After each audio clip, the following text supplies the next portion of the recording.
अस्सलामुअलैकुम। Straight talk में खुश आमदीद। आपके साथ मैं हूँ आयशा बख्श। वज़ीर क़ानून आज़म नज़ीर तारड़ ने सेनेट में इजहार ख्याल करते हुए कहा है कि वो अपनी प्रेस कॉन्फ्रेंस पर कायम है। जजिस को अपने फैसलों के जरिए हुक्म जारी करना चाहिए, किसी को एजेंट करार देना गलत है। आइन अदालत को इख्तियार नहीं देता कि ये कहे कि किसी को भी बुला लेंगे। वज़ीर क़ानून के मुताबिक इदारों में टकराव वाली बात नहीं। सेनेट में ही इजहार ख्याल करते हुए MQM के सेनेटर फैसल सब्जवारी ने कहा कि आइन सिर्फ जजेस नहीं, अवामी नुमाइंदों की इज्जत का भी ख्याल रखता है। हमारी पगड़ियाँ उछाली जाती हैं, हम इस पर बात तक नहीं कर सकते। सच बोलने की जुर्रत की तो भी तौहीन अदालत की तशरीह होनी चाहिए। वज़ीर क़ानून भले ही इदारों में टकराव की नफ़ी की बात कर रहे हों, मगर गुज़श्ता कई रोज़ से चंद पार्लियामेंटेरियंस की तरफ से अदलिया के जजेस के बारे में ऐसी ज़बान इस्तेमाल की जा रही है जिससे इस तासुर को तक़वियत मिल रही है कि इंतज़ामिया और अदलिया के कई जजेस के माबैन टकराव की सी ही कैफियत है। चंद रोज़ पहले फैसल वाडा ने प्रेस कॉन्फ्रेंस में कहा था कि अगर मेंबर असेंबली दोहरी शहरियत नहीं रख सकता तो जज क्यों रखे। जज दोहरी शहरियत के साथ कैसे बैठे हुए हैं। नैब तरामीम केस की समाअत के दौरान सुप्रीम कोर्ट के एक जस्टिस साहिब ने किसी का नाम लिए बगैर अटॉर्नी जनरल को मुखातिब करते हुए कहा कि आप हमें प्रॉक्सीज के जरिए धमका रहे हैं। इसी तरह MQM के रहनुमा मुस्तफ़ा कमाल ने कहा कि एक जज दोहरी शहरियत पर अवामी नुमाइंदे को घर भेज सकता है तो खुद उसके लिए पाबंदी क्यों नहीं। MQM के इन अरकान का इशारा किस जज की जानिब था यह हर किसी को मालूम है, मगर इसके बावजूद सुप्रीम कोर्ट ने सेनेटर फैसल वाडा और मुस्तफ़ा कमाल को तौहीन अदालत के शो कॉज नोटिस जारी किए। अभी ये शो कॉज नोटिस का मामला चल ही रहा है कि 20 मई को वज़ीर क़ानून ने प्रेस कॉन्फ्रेंस करके इस्लामाबाद हाई कोर्ट के एक जज के रिमार्क्स पर रद्द अमल का इजहार किया। इसी तरह गुज़श्ता रोज सेनेटर फैसल वाडा ने प्रॉक्सी के रिमार्क्स पर सेनेट में सुप्रीम कोर्ट के जज के खिलाफ तहरीक इस्तेहकाक पेश करते हुए तौहीन अदालत केस में सुप्रीम कोर्ट जाने का ऐलान कर दिया और कहा कि मैं अपने बयान पर कायम हूँ। जजेस के मिसकंडक्ट पर बात करना अगर जुर्म है तो मुझे फांसी दे दें, क्योंकि मैं ये करता रहूँगा। इसके बाद नून लीग के सेनेटर इरफान सिद्दीकी ने भी कहा कि अदलिया ने हमेशा जमहूरियत, आइन, सियासतदानों और सियासी इक़्तिदार का सर कुचला। फैसल वाडा ने एक इंतहाई अहम इशू उठाया है। जब भी आइन तोड़ा गया तो अदलिया ने आइन तोड़ने वालों के गले में फूलों के हार पहनाए तमाम इक़दामात को जायज़ करार दिया। पार्लियामेंट के इन अरकान की जानिब से अदलिया पर तनकीद बहुत से अहम सवालात को जन्म दे रही है। अदलिया पर यह तनकीद ऐसे वक्त में हो रही है जब कई जजेस अदलिया में मुदाखलत पर तहफ़्फ़ुज़ात का इजहार कर रहे हैं। सुप्रीम कोर्ट, हाई कोर्ट्स और ख़ास तौर पर इस्लामाबाद हाई कोर्ट से इंतहाई अहम फैसले सामने आ रहे हैं जिनके वाज़ेह तौर पर सियासी असरात भी मुरत्तब हो सकते हैं। ऐसे में अदलिया और इंतज़ामिया के दरमियान जारी इस चपकलिश के दौरान पार्लियामेंटेरियंस के इन बयानात को किस तनाजुर में समझने की ज़रूरत है, यही समझने की कोशिश करेंगे अपने पैनल से। हमारे साथ हैं ज़ैगम खान, अब्सार आलम, शहजाद चौधरी और इफ्तिखार अहमद। आप सभी का शुक्रिया। प्रोग्राम का सवाल, एक तरफ अदलिया इंतज़ामिया चपकलिश, दूसरी तरफ पार्लियामेंटेरियंस के अदलिया मुखालिफ बयानात में तेज़ी। क्या प्रॉक्सीज के जरिए ही इशारे दिए जा रहे हैं? शहजाद साहब। आयशा देखें, हम यहाँ पे इस प्रोग्राम में बात कर चुके कि इंसाफ कटहरे में खड़ा है। एक और हमने ये कहा कि इंसाफ ताकतवरों का टूल बन चुका है, और क्यों है। ये दो चीज़ें वाज़ेह तौर पर हमारी डिस्कशन में, हमारे इस प्रोग्राम की डिस्कशन में ज़रूर आई हैं। तो सोचने की गुंजाइश है कि आज इंसाफ अगर कटहरे में खड़ा है या इसको टूल कहा जा रहा है तो ये इंसाफ यहाँ तक कैसे पहुँचा, पहली बात। दूसरी बात, क्या इंसाफ को यहाँ खड़े होना चाहिए या नहीं होना चाहिए। दो चीज़ें मुझे नज़र आती हैं। एक तो ये कि जिस तरीके से आहिस्ता आहिस्ता हमने अपने गवर्नेंस के निज़ाम के अंदर बाकी अदारे जो हैं, जिसके अंदर मैंने लॉ इन्फोर्समेंट एजेंसीज का जिक्र किया, पुलिस का खसूसी तौर पर, ब्यूरोक्रेसी का जिक्र किया, और फिर अदालत के ऊपर कुछ हमले हुए माजी में भी, और जो इस किस्म का अब गुंजाइश शान पहुंची है, तो इसका मतलब ये है कि अब उनको ख़त्म करने के बाद या ज़ाइल करने के बाद या उनका असर ख़त्म करने के बाद अब इसको न्यूट्रलाइज करने की कोशिश, आखिरी हरबा जारी है। ये कहाँ से शुरू हुआ? ये वहाँ से शुरू हुआ जहाँ पर इंसाफ ने खुद अपने आप को पेश कर दिया इस चीज़ के लिए कि हम आपके लिए क्या खिदमत कर सकते हैं। ये भी हकीकत है और ये हुआ है हमारे यहाँ, और उसकी भी कल बातचीत हुई। कल के प्रोग्राम में कहीं जस्टिस अब्दुल कयूम का जिक्र आया, कहीं और कुछ जजों का जिक्र आया, नवाज शरीफ साहब या उनकी PMLN जो है वो बहुत सारे जजों की चीज़ें नाम भी लेती है। एक और चीज़ इसमें शामिल करना चाहता हूँ कि जहाँ पर ऐसे मुकदमात आ जाएं जो कि बहुत ही इम्पोर्टेंट कौमी अहमियत का हामिल हों, उनके ऊपर अगर ये पूछा जाए कि किस किस्म का आप क्या चाहते हैं कि इसको किस तरीके से डील किया जाए, ये भी हुआ है। और ख़ास तौर पर 2016-17 के अंदर ये सवाल खुद अदलिया की तरफ से पूछा गया उस वक्त कि इन केसेस को कैसे मामलात को हैंडल किया जाए। शायद मैं किसी हद तक इस चीज़ को इंफॉर्मेशन की बेस पे शेयर कर रहा हूँ, लेकिन ये भी हकीकत है। बहरहाल उसका मजमूई असर ये है कि हमारी अदलिया आज खुद कटहरे में खड़ी नज़र आती है। फाइनल बात ये कि इंसाफ का मकाम हमारे मुआशरे में क्या है, ये भी आज हमें बहैसियत कौम इसका फैसला करना है। क्या वजह है कि हमारे करता धरता, चाहे वो मुक़्तदर आया है, चाहे वो सियासी क़ुव्वतें और ताकतवर सियासी क़ुव्वतें हैं, हुकूमत का नाम लेता हूँ, या फॉर दैट मैटर इशराफिया है जिसका जिक्र कल भी हुआ कि कत्ल हो जाते हैं लोग, ज़बह हो जाते हैं और उनके ऊपर कोई मामलात आगे नहीं चल पाते। तो ये लोग जो हैं, ये क्यों हम उस लेवल पे उसको ले आए हैं जहाँ पर के ये क्या चाहते क्या हैं? ये चाहते ये हैं कि हर चीज़ हमारे ज़ेर आ जाए, मुकम्मल डोमिनेंस आए। अगले क्वेश्चन में जाके हम इसके ऊपर और मैं आपको बताऊंगा, क्योंकि हम उसको फिर स्पेसिफिक ब्यूरोक्रेसी के कॉन्टेक्स्ट में देखना चाहेंगे। लेकिन ये जो एक रविश है कि हर निज़ाम मेरे मुकम्मल ताबे आए, इसकी भी बहुत सारी कड़ियां हैं। ये शायद सियासत से शुरू हुआ और फिर उसके बाद मुक़्तदरा के पास गया, और अब मुक़्तदरा और सियासत के से निकल के अब पैसे की अवामिल के ऊपर शहजाद साहब, तो ये जो चपकलिश नजर आ रही है, ये दबाव है, ये निजाम को ताबे करने की कोशिश है, और वहां से एक रेजिस्टेंस है कि अदलिया की जानिब से जिस तरह का खत, तहफ़्फ़ुज़ात का इजहार, मुदाखलत की बात। मेरा ख्याल है एग्जैक्टली यही बात है। और देखिए, एक अगर तो इनको अगर इस मामले को आज हल करना हो ना, आज हल करना हो, और ये इंसाफ ने फिर से एक आसान रास्ता लेना हो, तो एक मुकदमा है जिसका बेंच बार बार टूट जाता है सुप्रीम कोर्ट के अंदर। उसका फैसला अगर कर दिया जाए सुप्रीम कोर्ट की तरफ से, और किसी ऐसे मौके की तरह कर दिया जाए जो कि किसी के मामलात को और खराब ना करे, जिसको को हम खराब कहते हैं, तो फिर शायद ये मामला उधर ही रफा दफा हो जाए और ये जो टकराव की कैफियत है ये नजर ना आए। अब प्रॉक्सीज हैं या नहीं है इसका मुझे तो नहीं पता, लेकिन मुझे ये पता है, मैं ये जानता हूं कि इस वक्त ये जितने इदारे हैं सब आपस में एक टकराव की कैफियत में है। हुकूमत से मेरी गुजारिश ये है कि खुदारा इस टकराव से बचाइए और इंसाफ को वो मकाम दीजिए ताकि वो माशरे के लिए, क्योंकि इंसाफ माशरे के लिए होता है ना, इंसानों के लिए, आवाम के लिए है। ये हुकूमतों के लिए, हाँ हुकूमतों का भी एक छोटा सा हिस्सा है, लेकिन माशरे के मुस्तकिल उसकी वरना वो अपनी चूलों से हिल जाएगा, हिल चुका है ऑलरेडी आपका माशरा। मेरा अपना ख्याल ये है कि बहुत क्रिटिकल मोमेंट है, डिफाइनिंग मोमेंट है, और काजी फाइज ईसा साहब का बहुत बड़ा इम्तिहान है। ठीक है, अब सर साहब लगता है इस इजलास को खास इस मकसद के लिए बुलाया गया कि हम इस ऐवान से अदलिया जजेस को जवाबदेह बनाएं। एक दफ़ा फिर पार्लियामेंट इस्तेमाल हो रही है, जो इस्तेमाल कर रहे हैं उनकी बात नहीं हो रही। इस सेनेटर एमल वली खान ने आज सेनेट के फ्लोर पर कहा है, उनका दावा कितना दुरुस्त है? काफ़ी हद तक दुरुस्त है, और उसकी वजह है कि पार्लियामेंट खुद चाहती है कि उसे इस्तेमाल किया जाए, और वो क्यों चाहती है ऐसे मुझे इसकी समझ नहीं आती। पार्लियामेंट को तो लीड रोल करना चाहिए, पार्लियामेंट सॉवरन है, हमारी नुमाइंदा है। या तो पार्लियामेंटेरियन ये कह दें कि वो डिक्टेशन पे चलेंगे, कभी एक तरफ की कभी दूसरी तरफ की, हमेशा यही किया है।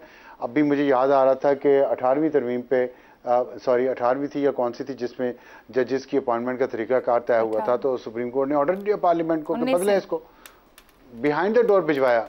इफ्तिखार चौधरी साहब ने मैसेज भिजवाया अटॉर्नी जनरल के जरिए कि बदलें इसको, जजेस के तरीकाकार को, और बदल लिया पार्लियामेंट ने। अब भी पार्लियामेंट को ये कहा जा रहा है कि अदलिया के बारे में ये कहें वो कहें, तो पार्लियामेंट वही कर रही है। झगड़ा, आपका सवाल बहुत अच्छा है इस सेंस में कि ये झगड़ा वाकई दो हाथियों के दरमियान में है, जिसमें पार्लियामेंट बदकिस्मती से घास का किरदार अदा कर रही है। हालांकि पार्लियामेंट को हाथियों के ऊपर बैठे हुए वो हाथीबान होना चाहिए जो हाथियों को कंट्रोल करता है, ताकि घास ना कुचले। घास तो हम है, ये पार्लियामेंट घास बनी हुई है। पता कलामी की माजरत, आपने कह दिया कि पार्लियामेंट घास है, मगर ऊपर बात हुई पार्लियामेंट ऊपर है, और आप खुद कह रहे हैं कि उनका किरदार होना चाहिए। वो साइड पर भी नहीं हो सकते और ऊपर भी नहीं हो सकते, सिर्फ इस्तेमाल हो सकते हैं, उनकी इतनी ही ताकत है। देखिए, जो आइन में लिखा है वो तो पार्लियामेंट के ऊपर होना चाहिए ना, और सही लिखा है।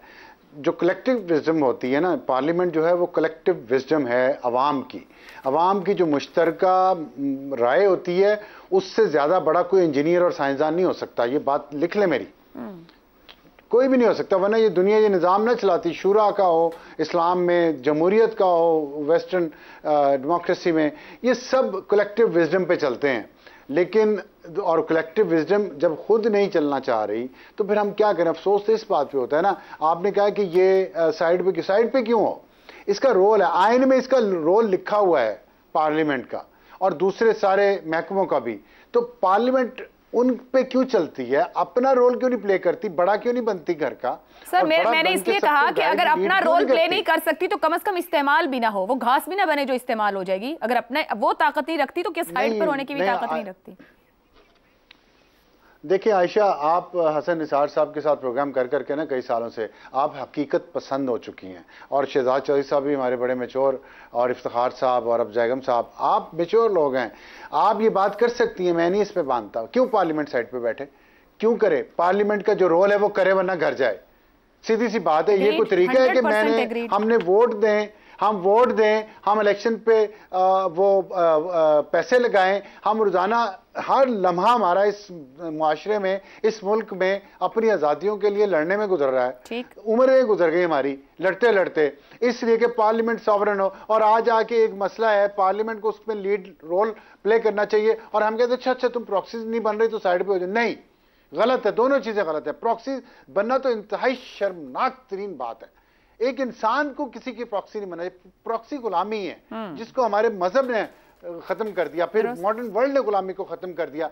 पार्लियामेंट की प्रॉक्सी बन रही है। देखिए, हमने प्रॉक्सी बने अमेरिका की, पिछले 75 साल हम अमेरिका की प्रॉक्सी बने रहे। क्या मिला प्रॉक्सी में? प्रॉक्सी बन के हमें बताएं। 2 जंगें तो आपकी और मेरी जिंदगी में लड़ी गई यहाँ अफगानिस्तान में। क्या मिला उन जंगों के बाद? उससे पहले जो हम अमेरिकन प्रॉक्सी बने हुए थे, उससे हमें क्या मिला? चंद लोगों के घर भर गए, चंद लोग अरबपति बन गए। अवाम को क्या मिला? हमें क्या मिला? सबको। हम इस वक्त इस खित्ते में सबसे निचले दर्जे का मुल्क है, सबसे गैर तरक्की याफ्ता है, सबसे कम तरक्की याफ्ता है। हमारे ह्यूमन डेवलपमेंट इंडेक्स पे सबसे नीचे है। हमारी अदलिया का नंबर 139वां है पूरी दुनिया में। हमने क्या खटा प्रॉक्सी बन के? अगर पार्लियामेंट प्रॉक्सी बन रही है तो मैं पार्लियामेंट को ये बताऊंगा कि फिर पार्लियामेंट भी यही खटेगी जो पाकिस्तान ने खटा है प्रॉक्सी बन के। तो प्रॉक्सी ना बने, जो है रूखी सूखी जैसा भी है अपना रोल प्ले करें। रूखी सूखी पसंद नहीं आती उनको। जैगम साहब, फैसल वावड़ा जो कि पॉलिटिक्स में इस वक्त हमें हर तरफ दिखाई दे रहे हैं, बयानात हो, अदालत हो, पार्लियामान हो, प्रेस कॉन्फ्रेंस हो, किसी भी जमात से उनका ताल्लुक नहीं है, लेकिन वो सेनेटर बने हैं। मुक्तदरा से वो अपने ताल्लुकात छुपाते नहीं हैं। जमहूरी पार्टी के वजीर कानून Azam Nazeer Tarar floor of the house parliament में खड़े होकर कहते हैं कि फैसल वावड़ा को एजेंट क्यों कहा, कैसे कहा। क्या वाकई फैसल वावड़ा प्रॉक्सी नहीं है? और क्या वाकई आजम नजीर तारड़ को इतना गम हुआ इस बात को सुनकर? मुझे तो समझ नहीं आती फैसल वावड़ा इतने नाराज़ क्यों हो गए हैं। वो किसी सियासी जमात के नुमाइंदा नहीं हैं। किसी के नुमाइंदा तो होंगे, फिर सियासी जमात के अलावा किसी के नुमाइंदा होंगे। इतने बहुत सारे वोट ऐसे तो नहीं मिलते। ये जमातें ऐसे तो नहीं, खुद से तो नहीं वोट दे देती कि एक बंदा जो उनकी पार्टी का हिस्सा भी नहीं है, उनकी पार्टी की तरफ से कोई इलेक्शन नहीं लड़ा, मेंबर नहीं है, कुछ भी नहीं है, और उसको सब ने वोट दे दिए। आखिर किसी के कहने पे दिए ना, किसी के नुमाइंदे हैं ना वो। चलें प्रॉक्सी नहीं कहते, कोई और प्यारा सा लफ्ज़ इस्तेमाल कर लेते हैं जो वो खुद बता दें, वो लफ्ज़ इस्तेमाल कर लेते हैं। वो एक अफ्रीकी कहावत है कि जब कोई अपनी एक उंगली किसी की तरफ करता है तो उसकी अपनी 4 उंगलियां उसकी अपनी तरफ इशारा कर रही होती। अब फैसल वावड़ा जो सवालात उठा रहे, बहुत से सवालात ठीक है, हम इस प्रोग्राम में उनमें से बहुत से सवालात उठाते रहे हैं, लेकिन ये भी तो देखा जाता है सवाल कौन उठा रहा है, कब उठा रहा है, क्यों उठा रहा है। एक सवाल जो आज उन्होंने बड़ी घन गरज के साथ कहा कि अगर पार्लियामेंट का कोई मेंबर दोहरी शहरियत नहीं रख सकता तो जज क्यों रख सकता है। ये सवाल तो मैं फैसल वावड़ा से पूछूंगा, जिस हाल में वो बैठे हो तो उससे पूछूंगा। क्या जजों ने ये कानून पास किया है? क्या जजों ने करार दिया है कि ये सिर्फ ये जो दोहरी शहरियत का कानून है ये लागू होगा मेंबरान असम्बली पे, जजों पे लागू नहीं होगा, अफसरों पे लागू नहीं होगा? क्या अफसरों ने ये फैसला किया है? कि सेक्रेटरीज ने अपनी मीटिंग में फैसला किया? क्या जर्नैलों ने ये फैसला किया? ये कानून तो उस ऐवान ने बनाया है जिस ऐवान में वो बैठे थे, और जो तकरीर फरमा रहे थे उसकी बजाय वो बिल पेश करते हैं कि आज के दिन से जज भी दोहरी शहरियत नहीं रख सकता है, कोई सरकारी अफसर भी नहीं रख सकता। ये होता वो काम जो एक पार्लियामेंटेरियन को करना चाहिए। वो कहते हैं जी क्यों रखते हैं, क्यों का जज क्या जवाब दे भाई? इसलिए कि तुमने कानून बनाया हुआ है जिस हाउस में जहां पे तुम कह रहे हो क्यों बनाया कर नहीं रखते, तो उसी ऐवान ने ये इजाज़त दी हुई है जजों को कि वो दोहरी शरीयत रख लें। ठीक। मैं तो कहता हूँ दोहरी शरीयत का मुकम्मल तौर पे कानून ही ख़त्म कर दें। अच्छा, एक और उन्होंने फरमाया, उन्होंने कहा जी पाकिस्तान में जजों का 140वां नंबर है। आप अंदाज़ा लगाइए, एक तो मसला ये है कि पाकिस्तान में पार्लियामेंटेरियंस को कोई रिसर्चर नहीं मिलते। रिसर्च का एक बहुत अच्छा इदारा वहाँ मौजूद है लेकिन उधर का रुख ही नहीं करते। अब ये दो लिहाज से ये बातें गलत हैं। एक तो बात ये जजों का नंबर ही नहीं है, ये रूल ऑफ लॉ इंडेक्स है और पाकिस्तान का नंबर है 140 में से 131। इस रूल ऑफ लॉ इंडेक्स में क्या है? करप्शन भी है, ओपन गवर्नमेंट भी है, बुनियादी हकूक़ भी हैं, सिविल और क्रिमिनल जस्टिस भी हैं। तो ये नंबर जो है, ये वाडा साहब, ये आपका भी है और अदलिया का भी है, दोनों का मुश्तरका नंबर है। इसमें प्रोसिक्यूशन भी शामिल है, इसमें पुलिसिंग भी शामिल है। इसमें जिस आज़ाद हुकूमत का आप गला घोंट रहे हैं नए नए कानून बना के, कभी कोई कदगन कभी कोई गदन, उसके नंबर भी शामिल हैं। जिस करप्शन के खिलाफ आप कुछ नहीं कर रहे, उसके नंबर भी शामिल हैं। ठीक। ये वो 4 उंगलियां हैं जो आपकी तरफ भी इशारा कर रही हैं। तो आप करें कानून साजी, आप रिफॉर्म क्यों नहीं करते? 6 साल से वो सिस्टम का जी। हिस्सा है वाडा और साहब। देखिए, पिछली जिस पार्टी का वो हिस्सा थे उसने ये वादा किया था ना कि पुलिस में रिफॉर्म करेंगे, तो क्या इन्होंने आवाज़ उठाई थी? और अब ये जिस पार्टी का, जिस हुकूमत का हिस्सा है, क्या वो पुलिस में प्रोसिक्यूशन में रिफॉर्म कर रही है? अदलिया फैसले करती है, अदलिया फैसले करती है, अदलिया कानून साजी नहीं करती, अदलिया जस्टिस सिस्टम में रिफॉर्म नहीं करती। ठीक है, ये उन्होंने उस ऐवान में करना है। अपने काम करें। और जब आपस में किसी की लड़ाई होती है, आज अब सार साहब से जो है मुझे 100% इत्तफाक है, हमारा इत्तफाक राय कम होता है, लेकिन आज मुझे 110% उनसे इत्तफाक है कि जिस ऐवान को हम वोट देते हैं उन्होंने हमारे लिए सब कुछ करना है और हमने उनको अकाउंटेबल बनाना है। वो प्रॉक्सी नहीं बने, ये सब चीजें वो खुद करके दिखाएं, अपना हिस्सा खुद लें। जुडिशरी का भी रिफॉर्म करें। किसी ने नहीं रोका उनको कि जुडिशरी के रिफॉर्म के लिए, कानून साजी के जो कदम उन्होंने 19वीं तरमीम के लिए उठाया था उसको भी वापस करें। ये सब इन्होंने खुद करना है, ये खाली चाऊ चाऊ करना बंद कर दिया आपने। इफ्तिखार साहब, MQM हो, फैसल वाडा हो, कब क्या बयान देते हैं, कैसे देते हैं? किया मुझसे जी, तो मिठाई तकसीम कर दूं? आप वहाँ करें इस्लामाबाद में, हमें आप गुफ्तगू को जरा आगे बढ़ा लें। MQM और फैसल वाडा कब क्या दुकानों से मिठाई खत्म हो जाएगी। अच्छा जी, कब क्या बयान देते हैं सबको ही मालूम है। नून लीग से इरफान सिद्दीकी साहब और वजीर कानून आजम नज़ीर तारड़ ने फ्लोर ऑफ द हाउस जो बात की है, अदलिया और इस्टेब्लिशमेंट के दरमियान जो इख्तलाफ है, हम इस पर बार बार बात करें, हर जगह पर इस वक्त बात हो रही है, एक दबाव दिखाई दे रहा है, तकरार दिखाई दे रही है। क्या हुकूमती नुमाइंदों की तरफ से शाह से ज्यादा शाह का वफादार बनने की कोशिश है? मैं सवाल करने की जरूरत करूंगा कि सवाल कौन उठा रहा है? 6 जजेस को ये सवालात उठाने का ख्याल कब आया, क्यों आया और कैसे आया? क्या ये वो अदारा नहीं जिसने इस मुल्क के अंदर मार्शल लॉ को तकवीत बख्शी? क्या ये वो जजेस नहीं जिन्होंने लोगों को सिसलियन माफिया कहा? क्या ये वो जजेस नहीं जिन्होंने लोगों को अच्छे कैरेक्टर के सर्टिफिकेट जारी किए जो उनके परव्यू में नहीं थे? सवाल कौन उठा रहा है और सवाल किस सतह पर उठाए जा रहे हैं? पाकिस्तान की उस सूरत हाल में, जबकि पाकिस्तान में इंतखाबात हुए सिर्फ 3 महीने हुए, क्या ये जज हजरात किसी को जवाब दे? नहीं, बिल्कुल ये जवाब दे हैं अपने कंडक्ट के।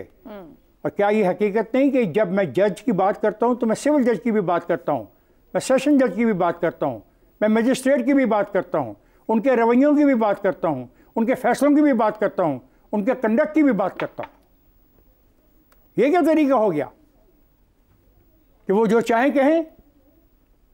वो कह सकते हैं with in the constitutional framework, वो कह सकते हैं उन कवानीन के ताबे जो उनको चलाने के लिए बनाए गए हैं। बिल्कुल वो सवाल रेज कर सकते हैं। पाकिस्तान के आइन के मुताबिक वो पाकिस्तान का सेनेटर बन गया, अब उसका हक है कि बतौर सेनेटर वो अपना काम करे। पूरा का पूरा निज़ाम बिखर चुका है, बिखर रहा है, बिखारा जा रहा है। एक मंसूबे के तहत इसमें सब बराबर के शरीक हैं।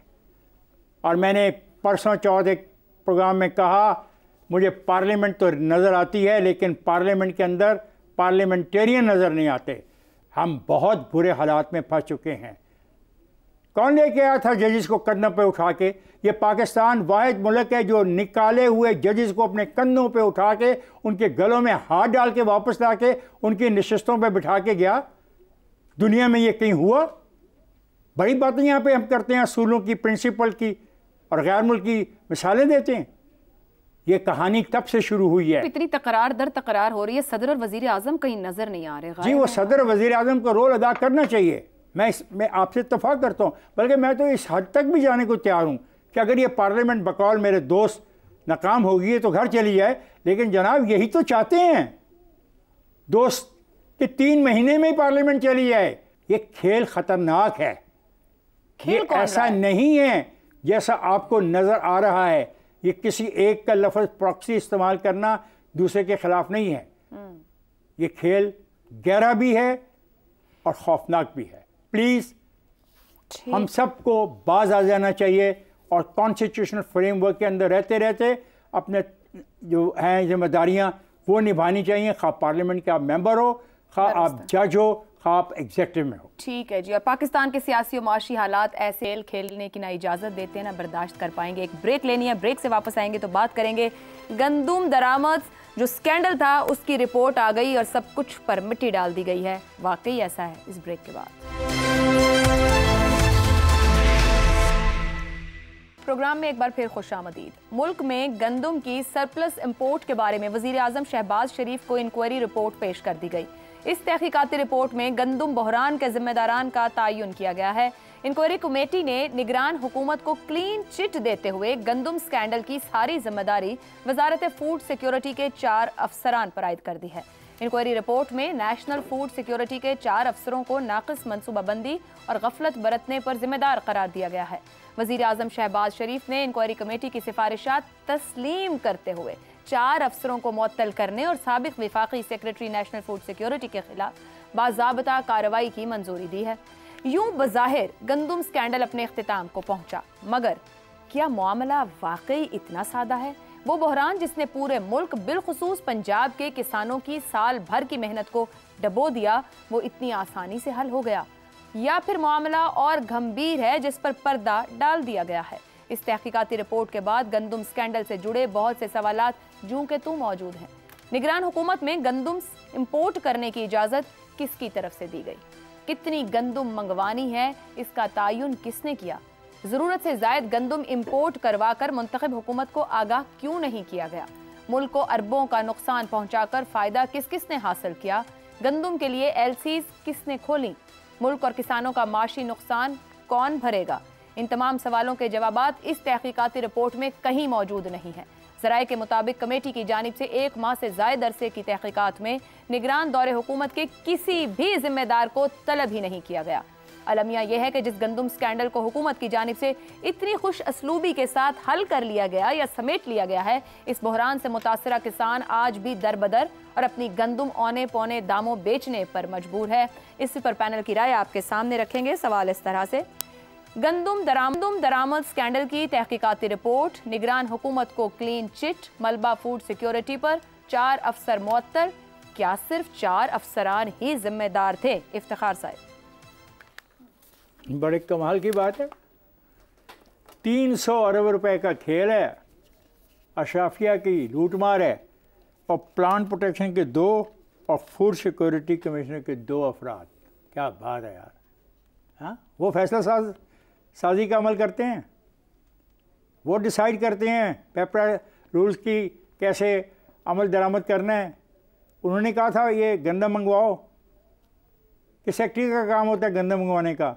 और ये जो समरी फिरती रही है वज़रा के घर दस्तों के लिए, क्या ये प्लांट प्रोटेक्शन के 2 अफसरान ने तैयार की थी? हैं? तो खुदा का खौफ करो, 300 अरब रुपया खा गए। अब मेरा तो ये मुतालबा है कि 300 अरब रुपया जिस किसी ने भी खाया है इनको सज़ा मिलनी चाहिए। अब सज़ा का तरीक़ाकार क्या हो? जो टॉप के 50 अफसर हैं इस फूड सिक्योरिटी के महकमे के, इनके नाम, इनकी वल्दियत, इनके शनाख्ती कार्ड और इनके असासाजात डिक्लेयर किए जाए। और इस मुआहदे के बाद इनके सासाजात में कितना इजाफा हुआ। मैं कितना भोलपन वाला सवाल कर रहा हूँ। मुझे पता ये पैसे इनके अकाउंट्स में नहीं गए होंगे, अकाउंट्स चले गए होंगे दुबई, लंदन, अमेरिका, कनाडा, भाई के नाम पे, बहन के नाम पे, दोस्त के नाम पे। तो बहन, भाई, दोस्त और अजीज़ों को भी तो पूछा जा सकता है यार, ये रियासत है।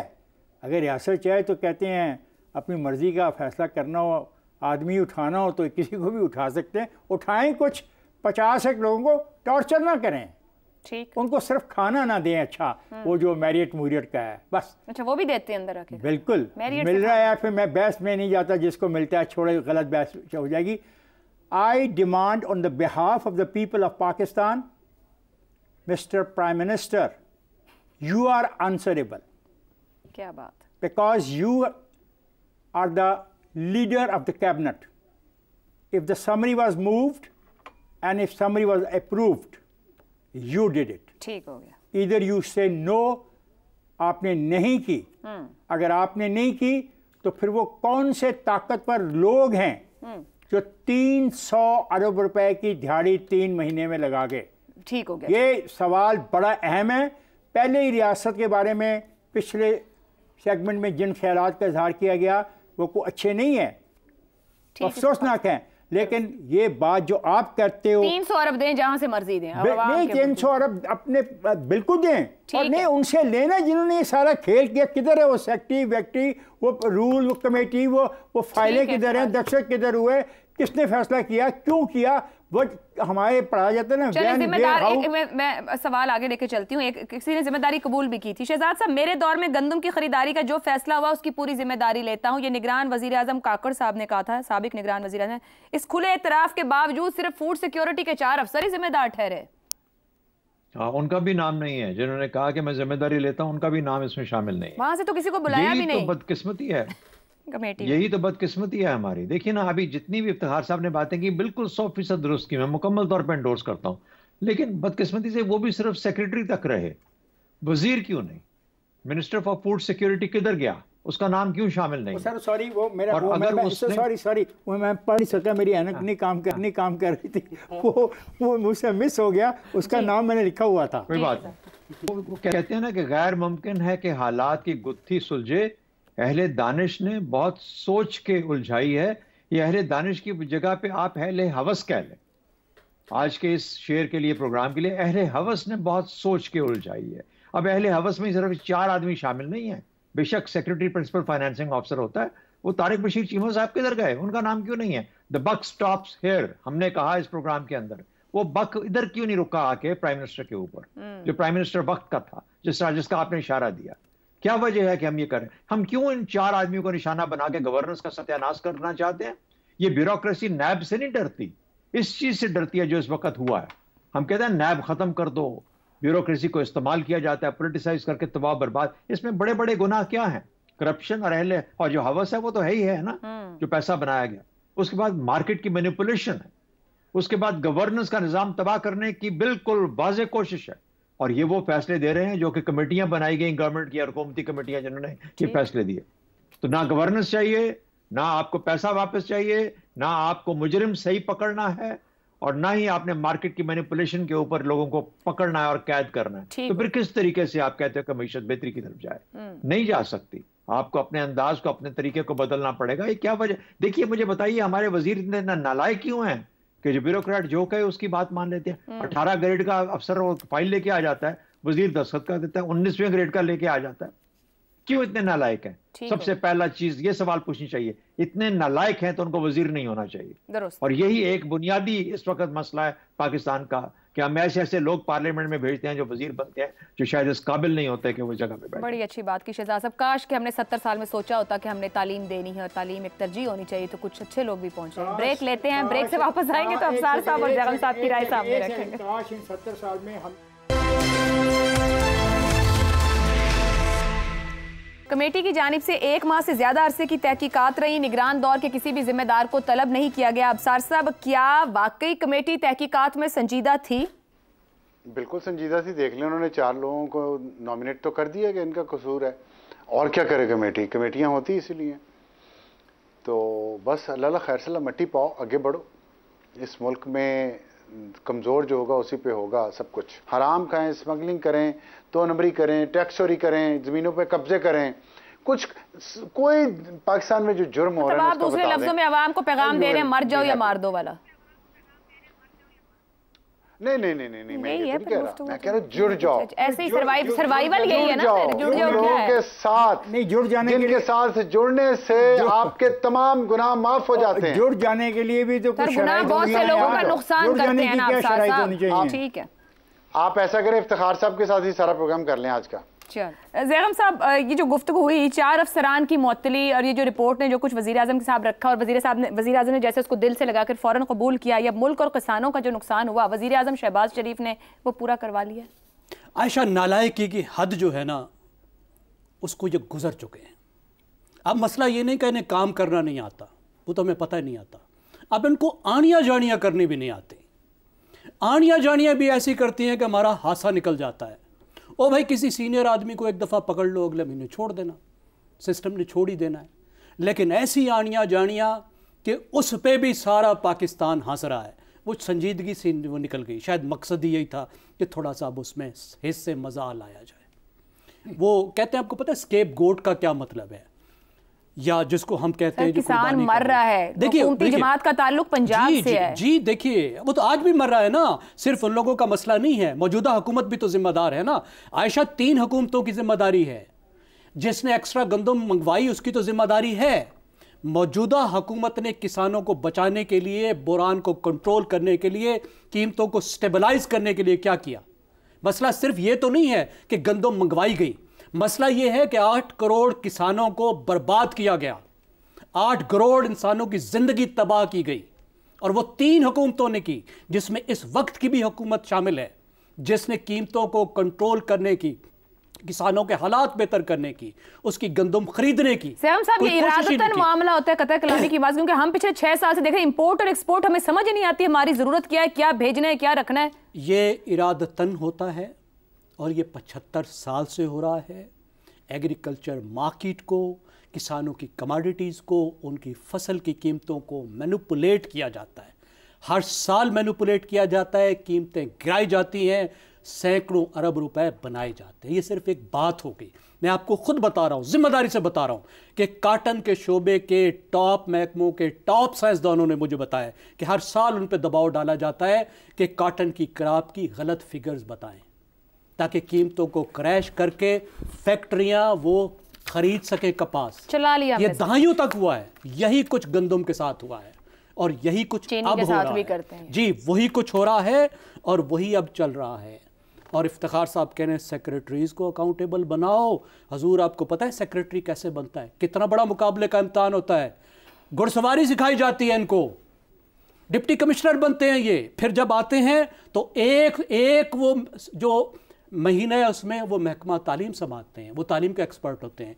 अगले महीने वो महकमा सेहत संभालते हैं, वो सेहत के एक्सपर्ट बन जाते हैं। उससे अगले महीने वो महकमा खुराक के एक्सपर्ट हो जाते हैं। ठीक हो गया। और एक्सपर्ट सिर्फ एक चीज़ के होते हैं, वो होता है अपने फ़ायदे के एक्सपर्ट, इसी गेम के एक्सपर्ट जिसको किया जाता है। आज की एक्सपर्टीज़ की दुनिया में, महारतों की दुनिया में आप अगर इस तरह का खेल खेल रहे हैं तो सिर्फ अपने मफादात को महफूज करने के लिए खेल रहे हैं। ये सिर्फ इन लोगों की बात नहीं है, इसमें ये पूरी ब्यूरोक्रेसी, ये हमारे सियासतदान, ये हमारे क्रोनी कैपिटलिस्ट सब शामिल है। दुरुस्त हो गया। मफादात का नेक्सस है जो पाकिस्तान को यहाँ तक भी वक्त है कि गौर कर लिया जाए। आज के प्रोग्राम से इतना ही, इजाज़त दीजिए। अल्लाह हाफ़िज़।